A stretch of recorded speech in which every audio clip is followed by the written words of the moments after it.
Welcome back to the Competitive Talk. This is your host, Kyle Dangler. This podcast is presented by Loud Creative Works, and today we are very fortunate to be joined by two-time World Series champion Jonny Gomes. Now, he played outfield with the Tampa Bay Rays, Cincinnati Reds, Boston Red Sox, Oakland Athletics, and Kansas City Royals. So we're going to be talking about his success and failure in the World Series, a little bit about his time and progression throughout the MLB, and then also about his time overseas dealing with different cultures with baseball, and then wrapping up with his time coaching baseball and what he's up to now. So let's get going.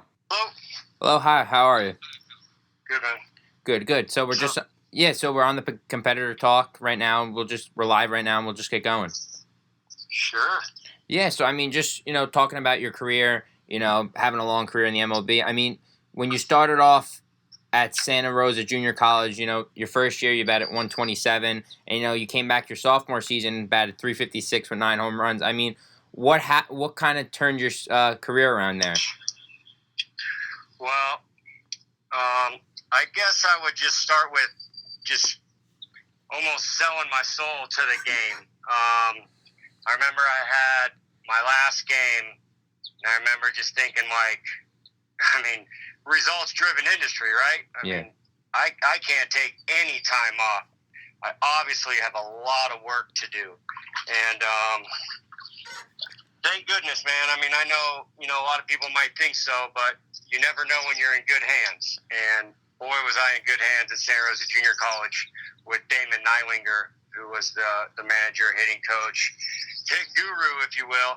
Yeah. And he was in the cage, obviously, just as much as I was, and just sold my soul to the game. And luckily for me, he was teaching the right swing. Right now, that's not really a guarantee with all the baseball that's out there. So I was extremely fortunate and just grinded. Yeah, did you do anything differently with your swing? Throughout the offseason, were you looking at, different, mechanics with your swing that you changed ultimately? Or was it more of just, seeing, batting practice day in and day out helped you? Did you change up the swing? Yeah, well, I guess, you'd be pretty boneheaded not to change your swing after hitting in the 100s. Yeah. So, but when you're doing that, there's a lot more wrong than just your swing. There's pitch recognition, what you're looking for, what you're swinging at strikes, taking balls, keeping it that simple. Yeah, man, I definitely had my work cut out for me. Yeah, so, just getting drafted, not a lot of people know, before then, you had a couple tragic instances. One when, your friend died and you were in the car accident with them. And then you talk about, you had an experience later with your heart when you got drafted by the Tampa Bay Rays. How much of that impacts your daily life, and especially with baseball, not taking anything for granted? Yeah, they always say, they put a stop sign up at an intersection after a couple accidents. Yeah. And, a lot of people don't really realize how fortunate they are just to be healthy, to work in an environment that you have passion for, you love. So I definitely take it back, that car accident, absolutely. But, I definitely made it a priority to, have my buddy Adam, along my side throughout my whole journeys.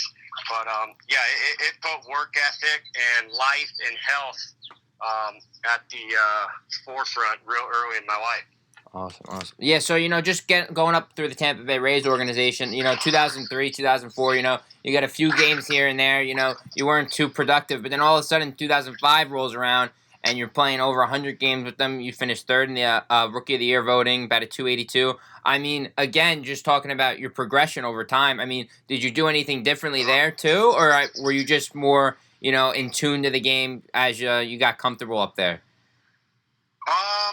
Well, I think so. I got drafted in 2001 and made my debut in 2003. I guess you're starting to see a little bit of that more as of recent, but that was not the flow of traffic back then. No, yeah. And it's kind of the all moons align form. Getting drafted by the Devil Rays at the time, who didn't have the biggest talent depth in the big leagues. With a 40-man expansion. And back then, with the 40-man, it's almost just kind of like a tryout. It's not so much like you deserve to be in the big leagues. I started off the year in AA, got promoted to AAA, got pretty hot during the playoffs where we won the championship with the Durham Bulls. But yeah, man, I mean, from drafted 2001 to having a debut, in Yankee Stadium, talk about things happen quick. It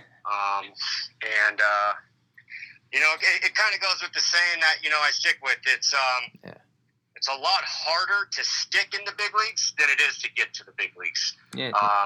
So that was proof for it right there. I got to the big leagues pretty quick, but also had my lunch handed to me pretty quick and easily the 2003 season, a little bit 2004. Yeah, so, just talking about, sticking in the league, I mean, what was kind of your, daily routine as a big leaguer? I mean, because, a lot of people listening, kind of wonder, how does a big leaguer go about his business every day? I mean, were you a guy who, got to the field early a lot? Were you a guy, looked at the scouting report, a few times over? I mean, what did you do to prepare yourself and become successful every season you were in the big leagues? Yeah, well, I guess to start with, I mean, I'm a baseball junkie, a baseball rat, so going over scouting reports, watching video, I never really considered that work. I just really enjoyed it. I really enjoyed reading the scouting reports, whether it was for myself or for my teammates to get someone better. So work was never like a chore. I enjoyed it. Even today, if you were to ask me, maybe not today, but if you were to ask me back then, do you want to go golfing or do you want to go hit and work out? I was a hit and work out guy. I was a baseball rat, like I said. So it was never work, whatever I had to put in. But I always thought, the days of me playing are going to come to an end at some point. And I just made it a priority to make sure I checked every single box I could possibly check, daily, yearly, weekly, and monthly, to be able to accept and look in the mirror when my time was up, to tell myself that I gave the game everything I had. So I was pretty much an all hands on deck guy. I covered it all. Awesome. Yeah, so, just going through your career, I mean, as you progressed year in and year out, with the Tampa Bay Rays in 2008, your team made it to the World Series, but then you guys lost. But then, when you got to the Red Sox, you eventually won your World Series. I mean, how hungry were you after that losing experience, go to Boston a few years later and win? I mean, how fulfilling was that for you? Yeah, I mean, there's some things in my career that didn't go as planned or as ideal. But looking back on it, how beneficial it was for me to lose the World Series. And then, what I got out of that mostly was just how hard it is to win the World Series. Yeah. It's not the best team. It's not the best players. There's just a lot of adversity that you have to check off, that you'll deal with in the playoffs, that you have to check off during the season. So losing the World Series obviously wasn't ideal, by any means. I'd sit where I am today with possibly 3 of them. Yeah. That Philly team was unbelievable and sure were a lot better than we were. They definitely deserved to win. Yeah. But man, I say, there's only 3 times when you're on the line during the national anthem. It's opening day, the All-Star game, and the first day of the playoffs for each playoff series. And just standing on that line with the paint behind me of World Series, ALCS, ALDS, I knew that's why we played 162. So making, that happen early on in my career, and then, going to the Reds the following year and winning the division in 2010, fell a bit short, ran into Roy Halladay and crew, again, the Phillies. Yeah. But I was able just to get punched in the face with losing, at the last series of the year, and it really put everything into perspective for me. Awesome. Yeah, so, just speaking, kind of, going throughout your career, I mean, dealing with the failure and adversity, eventually getting to your goal. I mean, just, a lot of people don't realize, the clubhouse, has such an impact. The team gelling has such an impact on them, like making the World Series and obviously winning it. I mean, how good, was it? Oh, can you hear me? Yes. Oh, how good was it, like how the sense of feeling, of gelling, how important was that, you'd say? I mean, with all the technology we have out these days and, this and that, I'd imagine we're going to be able to put a number on it pretty soon, or at least some studies. I know people are firm believers in it. I'll be one of them. Then, there's some other people that are really firm believers in it. And when a guy's good. But, man, the hours you put in, the time you're around the guys, the bonds you build, the certain things of, when you're on deck and there's a runner on third, less than two, and your buddy punches out and he's kind of dragging his bat and his head back, you kind of have that extra little gear that you can kick in because not only do you want to get the job done, but, you want to pick your buddy up. So I'm definitely a firm believer in chemistry. And it's not really just chemistry. Chemistry creates like an atmosphere. Chemistry creates an attitude. And there's a lot of other aspects in life and professions where people do buy into it more. There's still some non-believers in our game, but you're not gonna hear that debate from me. Awesome. Yeah. So just moving on. From like the specific of the World Series and kind of gelling. You play with a lot of different teams throughout your career, and just going through that, we've talked to a lot of different players who have had different experiences, with getting traded or, going to a different franchise. I mean, how difficult or non-difficult was it for you to, go from team to team? At the time, it was pretty tough. You want to look at it as soon as you get to the new ball club as it's almost like a job interview.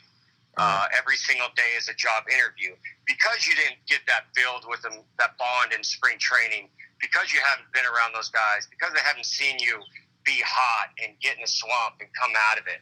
So, everything's new.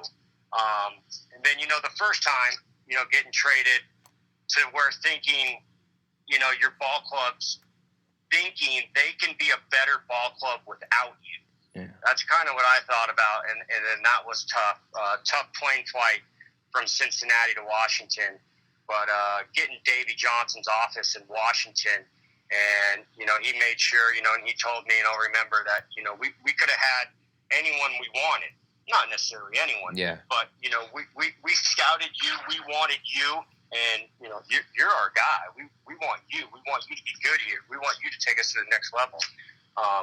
So hearing that from Davey was, really helped me out. And what an unbelievable manager. And to come along with that, having a piece of pie from, the East Coast, the West Coast. I played in the oldest organization of baseball, and the Red Sox. I played in the youngest organization in baseball with the Rays. Yeah. Or Cincinnati actually being the oldest. And then playing in the East Coast and the West Coast and the National League. American League. So taking a piece of pie from all those stops has really advanced my baseball IQ, and I'm definitely grateful for all my stops. Yeah, you just mentioned Davey Johnson, and you talked about the manager's relationship with the player. I mean, how important was it for you to get along with the manager, but also have the trust in him and the communication? I mean, what was your mentality? I mean, were you a big believer in talking to the manager, or were you kind of a player who shied away? What was kind of your mentality? No, man. I mean, I guess I was super fortunate. I mean, when I run off my manager resume, starting with Lou Piniella to Joe Madden to Dusty Baker, Davey Johnson, Bob Melvin, John Farrell, Freddie Gonzalez to Ned Yost, a little bit of time in Mexico, a little bit of time in Japan. I mean, those guys' resumes speak for themselves. So I was never around a clunker, if you will. Yeah. So I was always extremely fortunate and really trying to soak in all the baseball IQ and knowledge that they had. So And then on the other side, the pitchers are going to get 32 starts, so they have that win-loss record. Position players don't have a win-loss record. But that manager, man, he's responsible for all 162. So when you see a team out there playing hard and grinding away, it's for the manager and respect to the manager. Awesome. Yes, you just mentioned a little bit before about your time over in Japan and Mexico. I mean, when you went over there, how different was the culture of baseball around, your respective teams over there? I mean, was it a difficult transition, accustom yourself with the culture and the game of baseball? Yeah, it's one thing to go to another country and maybe grab like a 2-week tournament or something like that.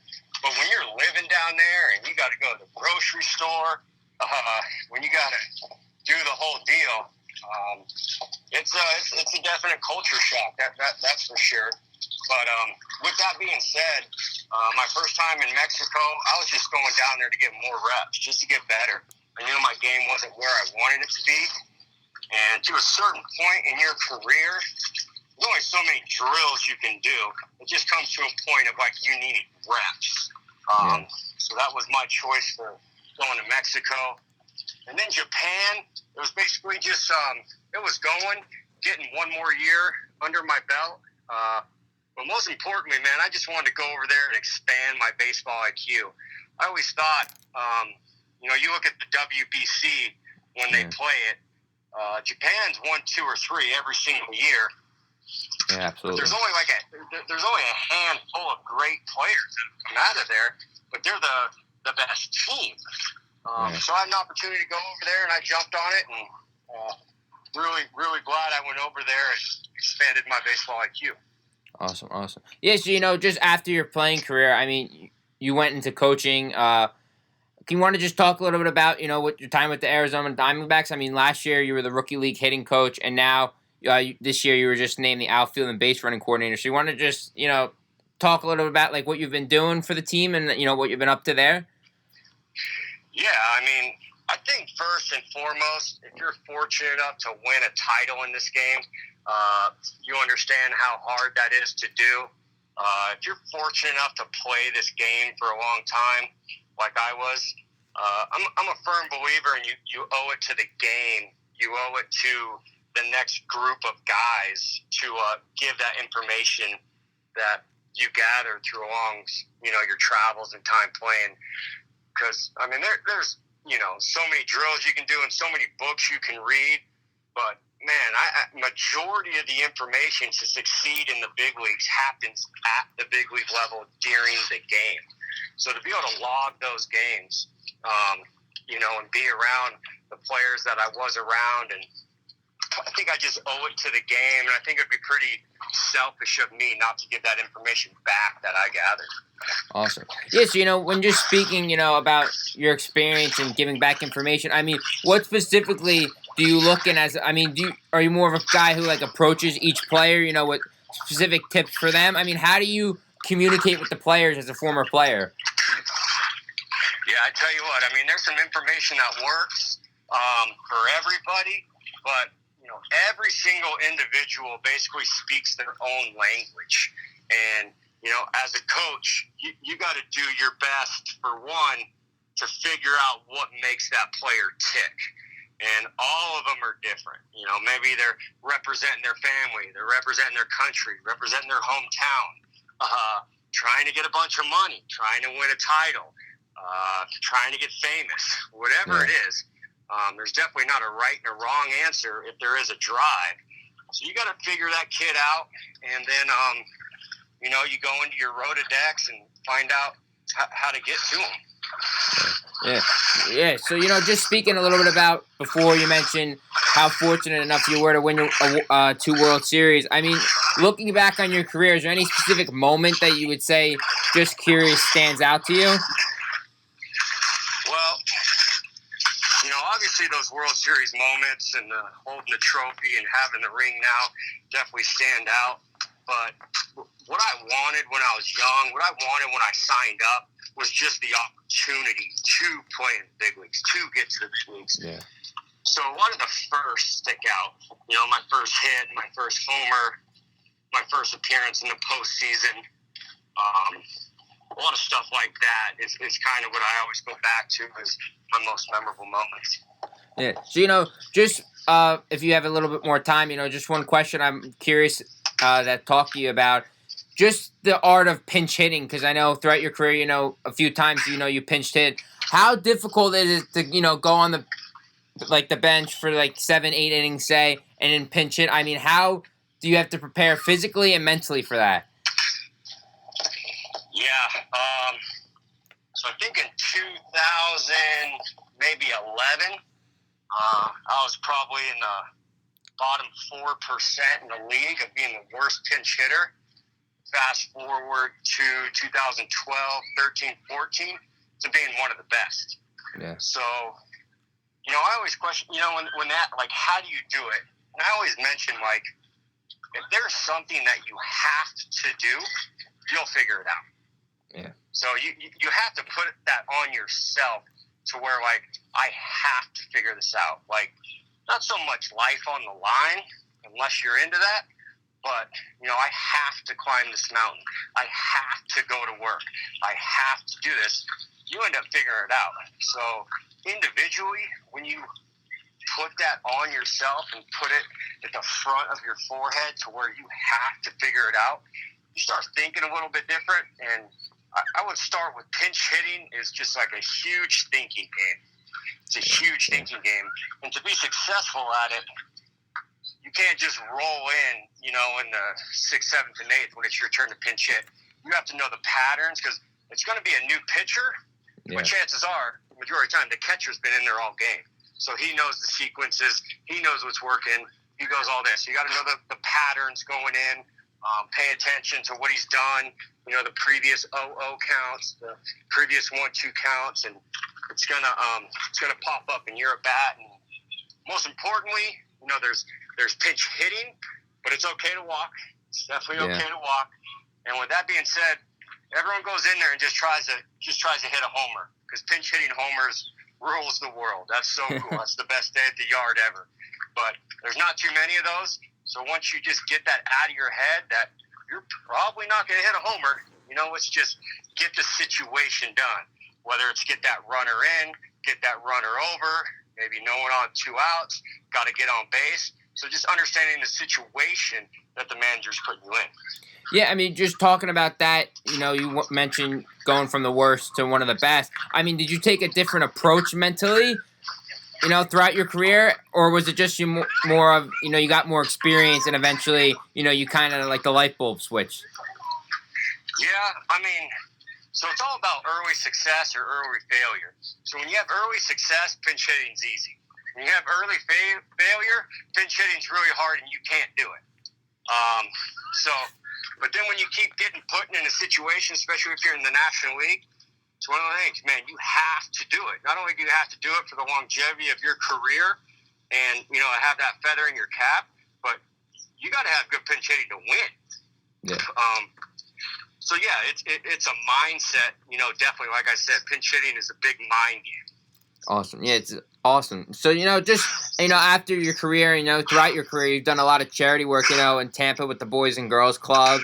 Also, Camp for a Cure, sponsoring Little League teams in your hometown in California. I mean, do you want to just speak about any of your charity work that you've been going through right now?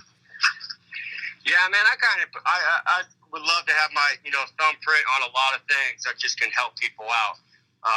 When I was younger, I definitely need some assistance, whether it's financially or, scholarships for this and that, for equipment. So it was one of the things I told myself, I needed a lot of help, and I was extremely fortunate to get the help that I did get. So if I was ever able to get to a platform that I could, you can go ahead and book, that I'd help out the people that need it and where they need it. I'm on the board of a pretty cool military charity. It's called troopsdirect.org. And then outside of that, man, you knock on my door, I'll do anything I can to help. Awesome. Yeah. So, just what have you been up to with the Troops Direct organization? I mean, what have you been doing for them? I mean, do you want anyone to know anything specific, how they can help? Yeah, I mean, it's pretty cool. You just get on the site, troopsdirect.org. And with that being said, who we support the active warfighter. Okay. And with that being, we support the guys who have the boots on the ground. Definitely a lot of our troops need help when they come home, whether it's dealing with stuff, getting in a good situation, or, healing up, if you will. But all that's super awesome. But what we do is we support the troops that have the boots on the ground and give them the supplies that they need to get their mission done. Awesome, yeah. So, thanks for joining, the podcast today. I mean, it was awesome talking to you, someone, of your caliber of player. We wish you the best of luck, coaching right now and being the director in the Diamondbacks organization, and the best of luck with your charity work. Yeah, right on, man. Keep grinding. Good stuff. Thank you. Yeah, have a good day. You know. Bye. Yeah, so that was Jonny Gomes, 2-time World Series champion with the Boston Red Sox and Kansas City Royals. Awesome to have him on the show. Also, reminder just to check out his platform, troopsdirect.org, if you have a chance. Any way you can help out, with the troops, would be much appreciated by me and Jonny. So, have a great day, and thanks for listening to this podcast. Community Talk. Welcome back to the Competitor Talk. This is your host, Kyle Dangler. This podcast is presented by Loud Creative Works, and today we're going to have a guest, Joe Cammarota. He's from Seton Hall University. He's interning at Sussex County Miners Baseball. That's a team affiliated in New Jersey, minor league team, so we're going to give him a call today. We're going to be talking a little bit about mostly MLB news regarding, specific players like Josh Bell, Cody Bellinger. We can talk about the race in the MVP voting coming down to the wire soon, within the next few months, so we're going to give him a call now. Just talk a little bit about that, probably about the standings, and, any other opinions and things he has to share, we'll talk about. So, give him a call now. Joe. Yo. Hey, how are you? We're live on the Competitor Talk. Good, how are you? Good. Yeah, so we're just live right now. We'll get going, see how it goes. Cool, yeah. So, just knowing that you're a little bit about you, being the Pittsburgh Pirate fan and all, I wanted to just start off with, Josh Bell, because, he had a great first half, about a 294, has 27 home runs. I'm curious to what you think about, just not with no bias, do you think he has any chance in the race with Cody Bellinger for MVP? If the Pirates were more contenders, I would say yes. But because they're not really going to be making the playoffs this year, no, I don't really think so. Yeah. Although I would say he's actually more valuable to his team than Cody Bellinger is. Okay, yeah, that's what I wanted to just bring up. Because obviously, you look at the stats. Cody Bellinger, not by far, but, batting 50 points higher. He's having, a historic year. But when you just brought up valuability, you take Cody Bellinger away from the Dodgers probably still making the playoffs. So do you think, just with that in mind, Josh Bell being a little more valuable to the Pirates, you think? Yeah, I definitely think Josh Bell is the most valuable player to the Pirates at the moment. And I think that I think he's definitely more valuable than Cody Bellinger to the team. Because like you said, you take Bellinger off the Dodgers, they're still a playoff team. You take Bell off the Pirates and what he's done. Yeah. The Pirates are probably with the Orioles and on levels of badness this year. So just talking about the Pirates, they're 3.5 games out of the wild card right now, 5.5 out of NL Central. Do you think any shot they make it, any shot they make a run for it come August and September? If their pitching gets better, and that's the big thing. So that's why, we're going to probably talk about the trade deadline at some point, and that's where I'm kind of confused on what I want the Pirates to do. Because part of me wants them to sell, but part of me is also like, this team can make the playoffs next year if they stay healthy. They've just been decimated with injuries so far. But they're going to need starting pitching, because that Archer trade killed them. I was just about to bring that up, yep.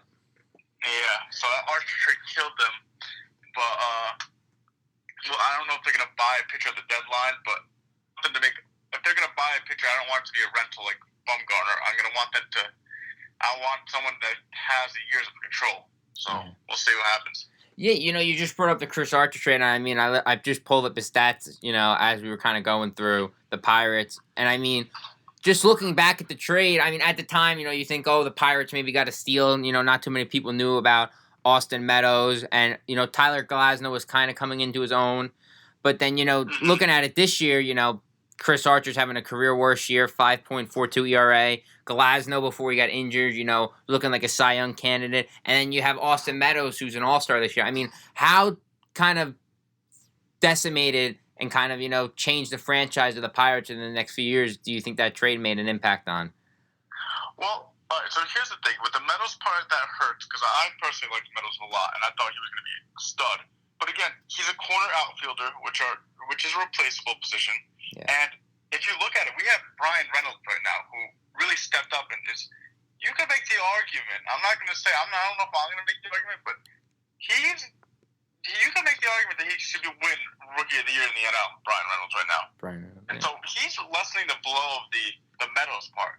The part that hurts is the Glasnow part because with Archer stinking up the joint right now, and then you have Glasnow. But the thing is we weren't getting any production out of him.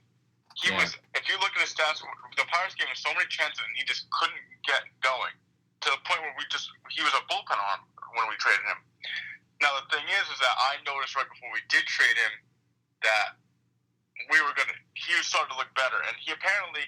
What happened was he wasn't listening to the Pirates coaches. He tried to do it his own way, and now, right before he left, he started to listen to his coaches.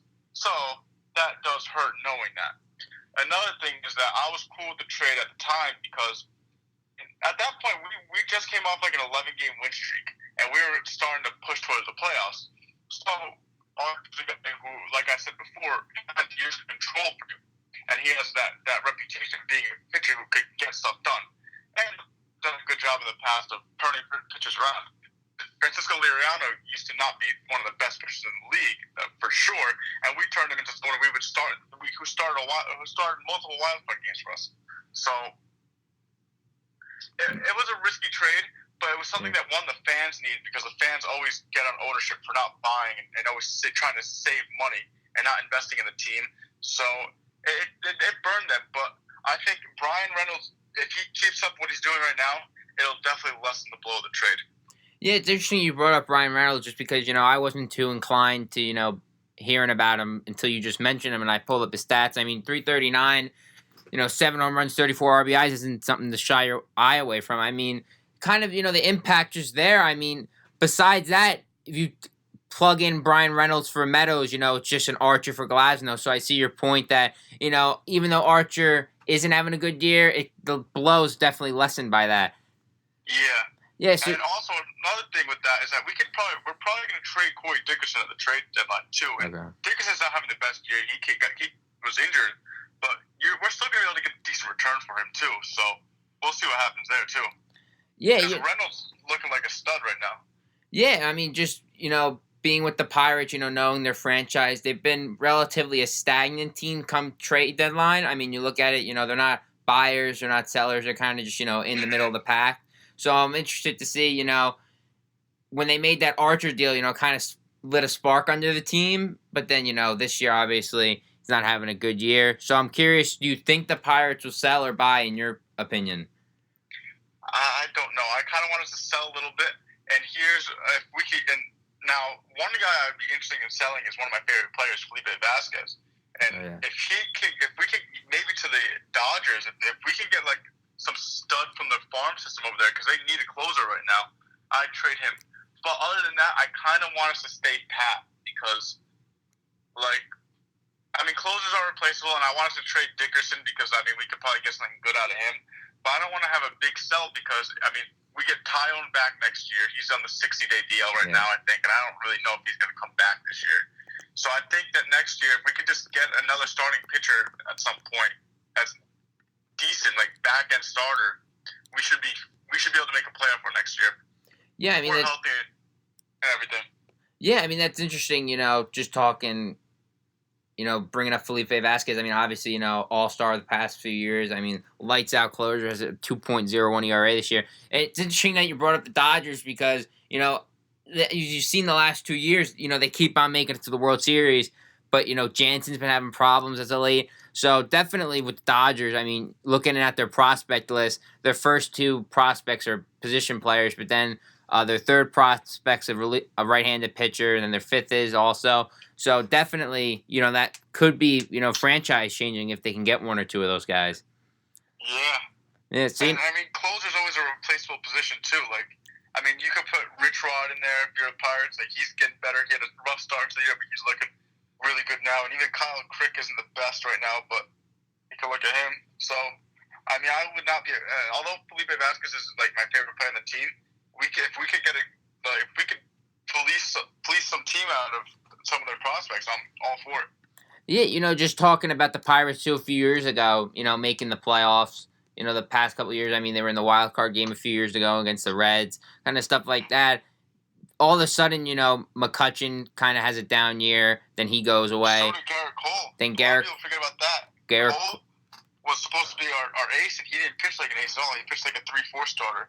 Yeah. And killed us. Yeah, just bringing up Garrett Cole, and then I was going to bring up, Starling Marte going down with the suspension, and then all of a sudden getting rid of Josh Harrison. I mean, why do you think they so quickly, turn the tables on, some of their elite prospects and, some of their most young players? Well, the Pirates had a problem. They didn't have the best prospect pool. Like, some prospects didn't turn out well. Like, Gregory Polanco is a good player, and I like him a lot, but he should be better than he is. Yeah. Like, he was supposed to be a lot better than he is out in right field. Josh Bell is turning out something. I think he's actually might be better than he should be. I don't know if he was projected to be an MVP candidate at any point. But the problem is we have a hole at second and short right now. That's kind of a problem. Kevin Newman's looking good at short, but who knows? I mean, we'll probably see Cole Tucker at some point in the future. He's probably going to be good. On third base side, we have Brian Hayes. He's going to be a stud in my opinion, but he's still a few years out as well.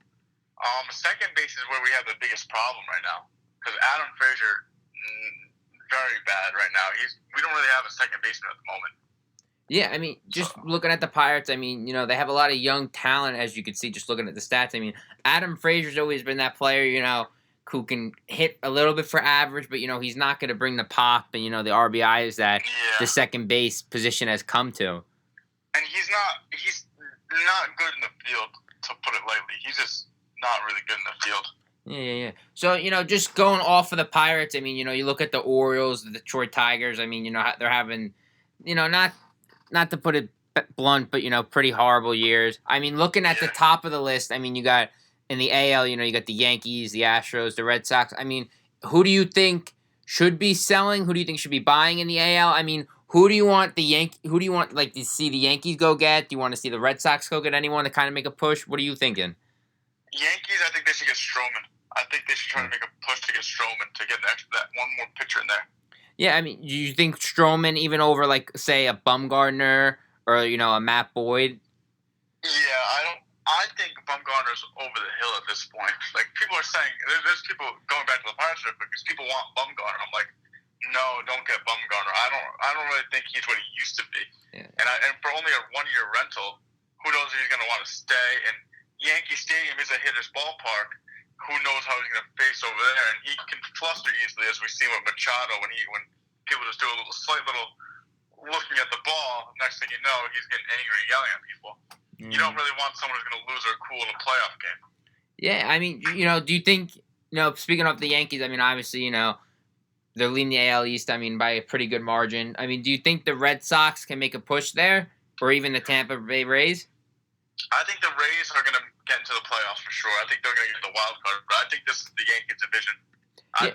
Personally, they're my World Series pick this year. I think they have everything that they need to get to a World Series this year. Yeah. Maybe if I were them, I'd pick up a few more guys for contact. I don't know necessarily who. I don't have any names in my mind right now. Yeah. But pick up contact hitters. Yeah, I mean, just looking at the Rays, I mean, looking at their starting pitching, I mean, they're mostly known for, having the one-inning, opener guy. What do you think they do in a wild card scenario? Do you think they throw out, like a Charlie Morton, or do you think they, stick with that plan of bringing in an opener and, who knows what happens with that? I like the idea of going to ground chuck. What was his name? I forgot his name. I'm blanking on his name. He won the Cy Young last year. Blake Snell? Yes, Snell, you could see, and if Glasnow's back, I'd say go starter. I don't know if I like the idea of opener in a playoff game because that could backfire easily. Yeah, definitely. I mean, now just, moving over, as you see, going to the NL, I mean, the Dodgers have a big margin in the NL West, and then you look at the Rockies and the Padres. I mean, just looking at the Padres, having Fernando Tatis, Manny Machado coming into his own now. Any chance we could see the Padres in the playoffs, you think, this year or even possibly next year? I can see next year. I mean, they're at the point where they're going to have to buy. With that contract they gave out to Machado, and they're just going to have to start buying soon. Like, they can't just keep waiting when you have with a contract like that and a player like that. No, you were not special advised. But yeah. Yeah, so let me see, how many games back are they right now? The Padres are 3.5 back in the wild card. They're tied with the Pirates. So yeah, I think they should make a push for the playoffs. I don't know if they'll make it this year, but I definitely think they should make a push. They have star players, and if they all come into their own, everyone knows baseball's a game of streaks and slumps. Yeah. I mean, you make it at the right time, you just get some confidence up when you buy at the deadline. I could definitely see them making a push, and I can see them making noise in the playoffs too. Yeah, I mean, just looking at the Padres, their infield's very strong. Even looking at their outfield, they're coming into their own. I mean, do you look at the team and think the Padres have what it takes on paper, position-wise, and they just need to add a few pitchers along with, Chris Paddock and, Joey Lucchesi? I mean, what do you think it's going to take for the Padres to, reverse their curse, if you would? I don't really know. I think that they're a team that, given 2 or 3 years, I think they just need to get some more prospects in there too at the same time. Awesome. Because they have what they need. If they get like a stud first baseman or something like that with a ton of pop, so someone like a Josh Bell, although the Pirates aren't going to trade him, if they can get someone like that to just make, because when your corner infielders are studs like that, you're going to be a tough team to beat. Yeah. You just brought up Josh Bell, kind of being a very valuable asset. I mean, just looking at the Pirates and their future, everyone in Pittsburgh, as we all know, like their fans are very energetic, have a lot of criticism when it's kind of iffy. Do you think Josh Bell could be the next, Andrew McCutchen, if you will, and, kind of take the reins as the face of the franchise? Yes, I think he can. The question is are the fans going to buy into it? Because the fans are not happy at all with the team right now, and they don't want to. A lot of them don't care, sort of. Like last year when we traded McCutchen, there was a boycott the Pirates movement, and people still aren't really happy with the team and the way it's run right now. So, can he get to McCutchen levels? Yes, I think so. I don't know if he has necessarily the personality to get to McCutchen levels, because to me, Josh Bell seems a little bit more laid back and not as outgoing as say McCutchen was. Not going to be like a vocal leader. Media. Yeah, I think he's a vocal leader in the clubhouse. I don't know about outside the clubhouse. Like when you see McCutchen was always big on social media and everything. But and another reason that McCutchen was so big is that he was able to reverse the curse. He was the person that was able to kind of bring the team out of that playoff slump. You don't really have all that going for you for the Pirates right now. But I definitely think Josh Bell could possibly be even better than McCutchen in a way. I mean, he's young still. He still has time to become an MVP, and he has power and everything. But the question is, like you said, can he be the face of a franchise such as McCutchen? So I don't know if he can get to McCutchen levels. Yeah, I mean, just going off of the Pirates now, staying in the division, the Cincinnati Reds, were supposed to be kind of, the laughingstock of the division, kind of, be the team that, the Pirates, Cubs, Cardinals face, knowing that they should win 2 out of 3, if not 3 out of 3. But the Reds actually, I mean, their starting pitching has, been outperforming, the expectations. Can you see the Reds within the next few years making a push for the playoffs with young pitching like Luis Castillo, Sonny Gray, adding Puig? I mean, do you think they could be for real within the next few years? I think so. I don't know how much you put to run differential, but that's something they have a huge run differential, and they just had a really rough start to the season. You reverse some of that early start to the season, they're playing 500 baseball right now. So I think definitely give it a year or two, and when they're still a very young team too and have a lot of prospects. So I could definitely see them getting back to the top of the division at some point. I can see the Cubs falling off soon. I don't think the Cubs are going to be as good as they were. I think here's my scorching hot take: the Cubs should have won 2 World Series by this point, and they've kind of underperformed in a way. Absolutely. Yeah, I mean, I agree with you. I mean, just looking back at the playoffs, the last few years, the year before they beat the Indians in the World Series, they were the favorites going into that World Series too. So I could see definitely the point of them having, kind of making the push for 2, if not even 3. I mean, they could have been a dynasty. Mm-hmm. Yeah, and now it's really the Dodgers World Series to lose at this point in the NL. Like, the Dodgers don't have a team that you could see them going back year to year. The Cubs only went once. The Cubs have a team that, on paper, for at least 2 or 3 years, should have been winning. Should have made it at least twice. Yeah. But I think the Cubs have like a year or 2 left before they're gonna have to like retool or something like that, because I can't, for whatever reason, maybe just because they're not performing as well as I used to. But I just think something's gonna happen and they're gonna lose some key guys too. Yeah. So sticking in the NL, looking at the wild card race, everyone but the Marlins is within 5.5 games for the wild card positions. So just curious, the Colorado Rockies are 3 games out and the Mets are 5.5 out. But coming into the year, there was a lot of buzz around both teams. With the Rockies having Nolan Arenado, Trevor Story, Kyle Freeland having a big year last year, and the Mets, the addition of Edwin Diaz and Cano. I mean, who, in your opinion, is underperforming more significantly? Is it the Rockies or is it the Mets? The Mets, in my opinion, because they've just had games they've just blown. I personally, I didn't think the Rockies were gonna really. I mean, they're doing better than I kind of thought, because I really thought the Rockies were gonna be another year bottom dwelling, not really performing.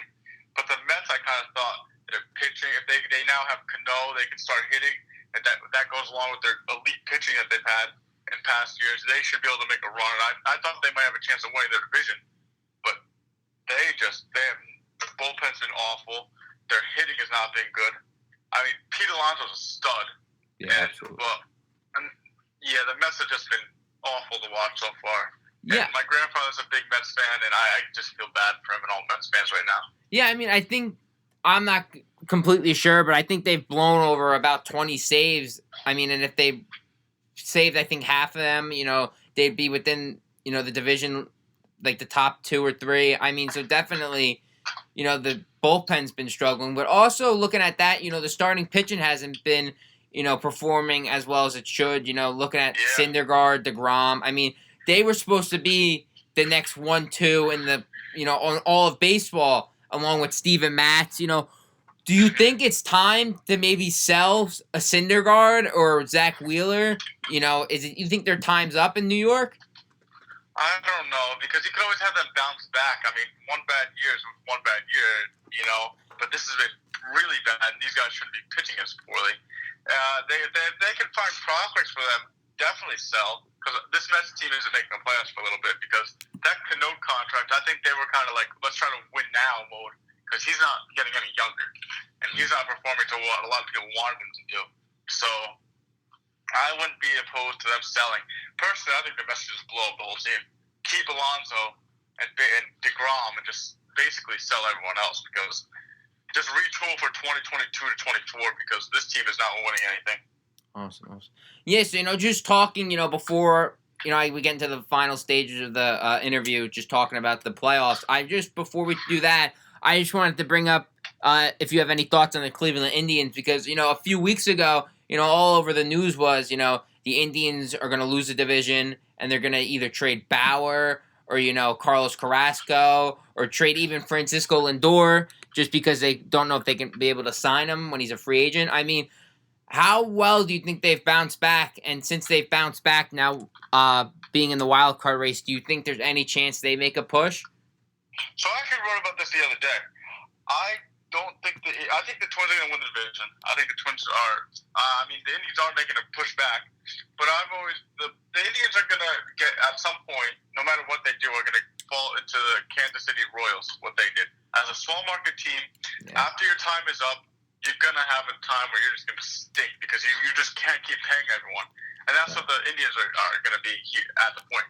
But I think they should just go full out, trying to make the World Series and try to win a World Series, because that's going to be your name is going to be etched in glory at that point. Yeah. The Royals, they won the World Series. They stink now, but they'll always be remembered as World Series champions. If the Indians don't win anything out of this, and they just go into the gutter after all this, I mean, you could say sell everyone and try to lessen the blow, but you're still not going to be a very good team, and you're going to have years to rebuild from. So I say just go for it. Don't trade those guys. they have maybe 1 or 2 more years at this World Series shot. Probably one. I don't really know if next year they're going to have that shot. Yeah. But just send it. Just go for it. Try and win it all. If not, you're basically going to be in the same position as if you sold down. Yeah, so you think, they should kind of put in all their chips this year and, see where they fall? Yeah. Yeah, so, just, kind of getting towards the end of the interview, talking, we've talked about, a little bit about the divisions and then, Josh Bell, kind of Cody Bellinger. Now just moving into August soon and then September, just looking at the playoff races, who, in your opinion, is going to make the playoffs? Who do you think is going to kind of fall out? And then after that, who's your World Series matchup and who do you think is going to win it all? So in the AL, I think the Yankees are winning the division. I think the Rays are gonna get the first wild card spot, and I think that the Twins are gonna win their division. Indians are gonna get the second wild card spot, and then Astros, I believe, are just gonna run away with the division too. I think they're gonna pick it up. Okay. So that's my picks in the AL. The NL, Dodgers are gonna win their division. For the NL East, that's a little bit of a toss-up for me, but I think it's going to be the Braves. I think they're going to continue what they're doing. I mean, I think the Phillies have underperformed mightily. Yeah. That's something that we didn't touch on, but the Phillies, they have some problems right now. Yeah, I mean, if you want to just touch on them right now, I mean, by all means, we could talk about them. Just talking about the Phillies, I mean, obviously spent big money this year acquiring Bryce Harper and then trading for Rio Muto, signing McCutchen, who just went down a few weeks ago. Getting a trade with Gene Segura. I mean, they have the lead right now in the wild card with the second spot. But, do you have any just opinions, kind of what you expected them to be and what they are now? I thought they were going to be better. I thought they would be up there with the Mets. I thought they were going to be the 1-2 spot in the NL East. But I think that I always thought Bryce Harper was a little overrated. Yeah, absolutely. And that contract they gave him could turn out very bad if Bryce Harper doesn't pick it up. So, yeah, I mean, they could be in some trouble. Yeah, I mean, just talking about Bryce Harper, I mean, obviously one of the, brand names in baseball since he was 16, 17. But being in Philly right now, I mean, even last year he wasn't performing well, but, Washington still loved him, wanted to re-sign him. Mm-hmm. But in Philly this year, I mean, he's mightily struggling. Last night or 2 nights ago, I believe, he hit a walk-off. But do you think he lasts another 12 years in Philly, even without the no-trade clause? I don't know. It's going to be tough because if he doesn't pick it up, Philly fans will run him out of town. Yeah, absolutely. They don't care. They will find a way to run him out. And the question is anyone going to pick up that contract? Yeah. Oh, great point. The only way he's going to be traded is if he's going to have to go to a big market team. A big market team, and the Phillies are going to have to eat some of that contract at the time. I thought that was one of the worst contracts you could sign as a baseball team. You're going to even if he performs well, he still might not even. It's going to be hard. He's almost MVP candidate every year. He's probably going to. It's still going to be hard to eat up that value of a contract for 12 years because you're not going to pick it up. You're not going to be that good for 12 years. Yeah. He has 5 to 8 more years in his prime, and then you got 4 years where you're still paying him millions. I don't even know how much. I don't know too much on the contract information. I just know towards the end of that contract, it's going to be killer. And if he's not playing well now, when he's in his prime, the Phillies are in deep trouble. Yeah. Deep trouble. Absolutely, yeah. I mean, just looking at his career, besides his MVP year, I mean, I think he's going to struggle big time in Philly, and I think it's going to be a problem with, like you said, the fans and ownership. I mean, I think they might run him out of town. Maybe not this year, next year, the following year, but, looking 5-6 years from now, we could see him in a different uniform. Yeah. Yeah, so, just, wrapping up the NL, I mean, do you have the Cubs winning, and then who are your 2 wild card teams? So, I think the Cubs, are going to, win the division. And then I think the Nats might get it, and then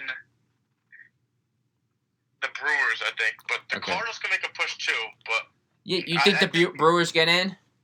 Yeah, I do. I think the Brewers they have a good team still. I mean, I think they'll be buying it. They were a World Series favorite coming into the year.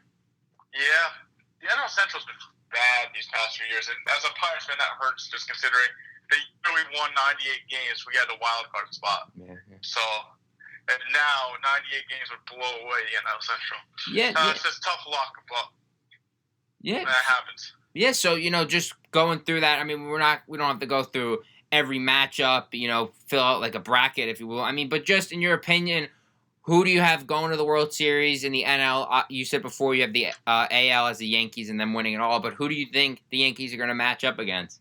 I think it's going to be the Dodgers. Okay. I think it's going to be the Dodgers versus Yankees, and we're going to finally get another one of those, and I think it's going to be the Yankees coming out on top. Yeah, awesome. Yeah. So, just kind of wrapping up, final thoughts, just talking about the interview. Do you want to just tell us a little about your time with the Sussex County Miners before you got on the air? I mentioned, a little bit about you, some time with your internship. So you want to just, tell everyone what you're doing with them? How do you like it so far?